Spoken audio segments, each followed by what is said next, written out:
يا مساء الخير على أجمل متابعين في الدنيا. في الخلاط وفي 10 دقايق هتجهزي أحلى بسكوتة في الدنيا ممكن تاكليها.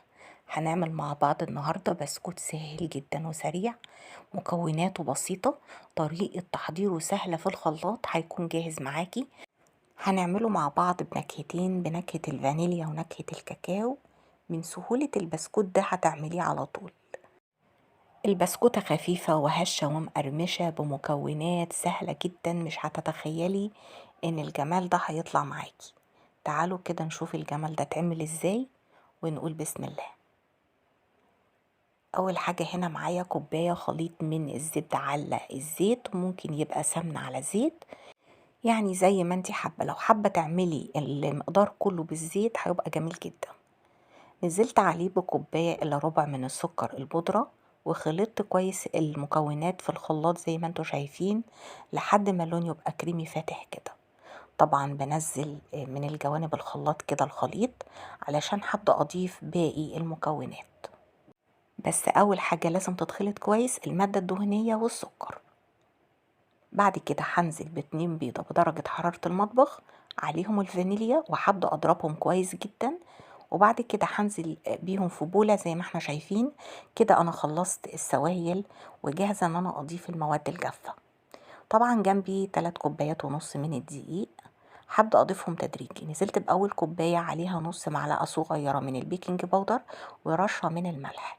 طبعا هقلب اول كوباية، مجرد ان هي تختفي معايا هبدأ انزل بالتانية وبالمعلقة كده زي ما احنا شايفين.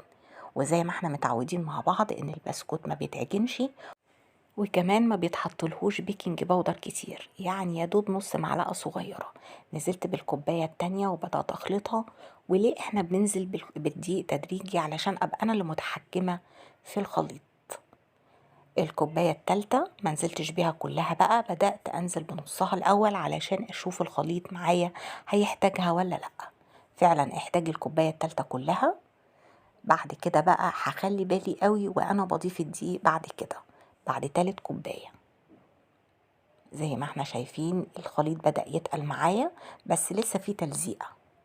دي نص كوباية من الدقيق، ضفت يا دوب ربع كوباية، يعني نص كوباية دي ضفت نصها، يبقى هي يحتاج مني كده 3 كوبايات وربع من الدقيق. شلت بقى المعلقة وبدأت اقلب بايديا عشان احس بملمس كده الخليط واشوفه عايز محتاج ولا لا. طبعا انا قلبته كده لقيته طري شوية. انا مش هنشفها قوي لان انا محتاجة اعمل جزء بالكاكاو والجزء التاني بالفانيليا، ولو نشفتها اكتر من كده مش هقدر اتحكم في العجينة او في الخليط وهلاقي نفسي بحتاج ازود دهون. انا هنا الفانيليا ضفت عليه الاول معلقة كبيرة من الدقيق، قلبتها كده الاول وخلطته، بعدين اختبرت الخليط او البسكوتة كده لقيتها ايه، كويسة معايا بس طرية قوي. ضفت معلقة كبيرة تانية من الدقيق. يبقى كده المقدار الفانيليا احتاج مني معلقتين كبار من الدقيق. خلطتها. وطبعا مسكت بقى الخليط اللي بالفانيليا ده، هلفه بستريتش راب او تحطيه في كيس بلاستيك، يعني ما يتسابش كده عشان ما ينشفش معانا. خليط الكاكاو زي ما ضفت على خليط الفانيليا معلقتين كبار من الدقيق، ضفت على خليط الكاكاو معلقتين كبار من الكاكاو. ولازم يتنخلوا حلو قوي علشان الكاكاو بيبقى فيه كتل كده، ما يبقاش مكتل معايا في العجينة.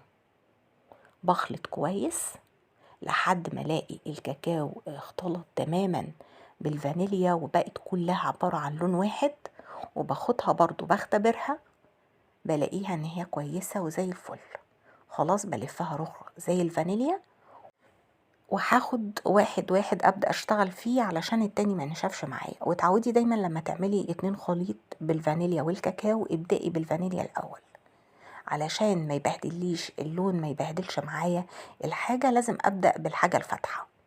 جبت هنا ورق زبدة وبدأت افرد خليط الفانيليا ما بين ورقتين الزبدة زي ما انتوا شايفين. طبعا السمك هوريهولكوا دلوقتي، مش عايزينه رفيع قوي.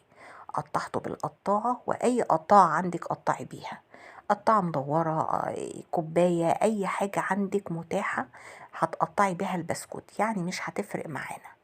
شايفين بيطلع معانا على طول ازاي عشان على ورق زبدة. ما عندكيش ورق زبدة ممكن ما بين كيسين بلاستيك. ولو صعب عليكي ان انت تشيليه بايديكي ممكن بحرف السكينة كده زي ما احنا شايفين هنشيله بكل سهولة.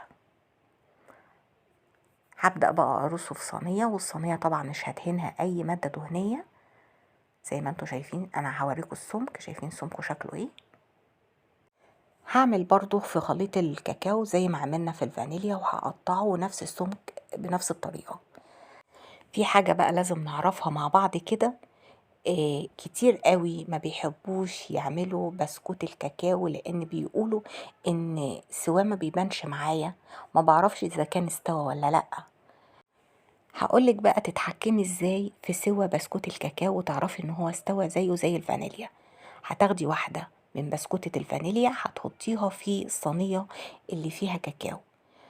اول ما تلاقي بسكوتة الفانيليا بدأت تحمر وتستوي عادي جدا، اعرفي ان بسكوت الكاكاو خد نفس درجة السوا. ودي حاجة مهمة جدا عشان تعرفوا تسووا بيها بسكوت الكاكاو، لانه هو فعلا بيبقى غامق ما بيبانش السوا فيه زي الفانيليا. طبعا في الفترة دي هكون مجهزة الفرن على درجة حرارة تحت المتوسطة لو انا عايزة البسكوتة بتقرمش ولونها حلو وذهبي معايا. هيطلع معاكي بسكوتة حكاية. هتسيبيها تهدى وبعدين تبدأي تقدميها. حبايبي جربوا طريقة البسكوت السهلة جدا البسيطة في الخلاط وقولوا لي رأيكم ايه. ولو عجبكم الفيديو ما تنسونيش في لايك واشتراك، واشوفكم على خير ان شاء الله في فيديو جديد وبألف هنا.